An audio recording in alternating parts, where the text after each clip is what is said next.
দেশে চরমপন্থা ও মৌলবাদ যেন আসতে না পারে সেজন্য প্রতিজ্ঞাবদ্ধ বিএনপি। রবিবার কবিতা পরিষদের মতবিনিময় সভায় এমন মন্তব্য করেন দলটির ভারপ্রাপ্ত চেয়ারম্যান তারেক রহমান।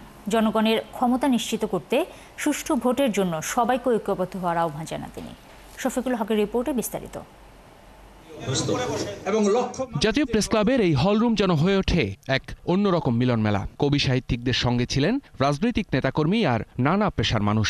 বিষয় একটাই, গণতন্ত্র উত্তরণে কবি সাহিত্যিকদের ভূমিকা ও করণীয়। গণতন্ত্র পুনরুদ্ধারের জন্য জীবন উৎসর্গ করেছে। এখন দরকার কবিতা ও সাহিত্য দিয়ে গণতন্ত্রের সৌরভ ছড়িয়ে দেয়া, এমন প্রত্যয় ব্যক্ত করেন বিএনপির স্থায়ী কমিটির সদস্য সালাউদ্দিন আহমদ। কেন আপনাদের চিন্তাটা এখন আগুন নিয়ে হবে? আপনারা পুষ্প নিয়ে এখন চিন্তা করতে পারেন না? পাথরের বাগানে পুষ্প ফোটানোর চিন্তা করতে পারেন না? সভার মধ্যমণি বিএনপির ভারপ্রাপ্ত চেয়ারম্যান তারেক রহমান লন্ডন থেকে ভার্চুয়ালি যুক্ত হয়ে প্রধান অতিথির বক্তব্য দেন। এদেশের স্বাধীনতা, সার্বভৌমত্ব ও গণতন্ত্রের প্রতি আপনাদের দৃঢ় অবস্থানের সাথে কিন্তু আমাদের বিন্দুমাত্র পার্থক্য নেই। জানান, দেশে চরমপন্থা মৌলবাদ যেন আর আসতে না পারে সেজন্য প্রতিজ্ঞাবদ্ধ তার দল। এই দেশকে কোনো চরমপন্থা বা মৌলবাদের অভয়ারণ্য যেন কোনোদিন পরিণত হতে না পারে, সেটিও কিন্তু আমাদের প্রত্যাশা, সেটিও আমাদের লক্ষ্য।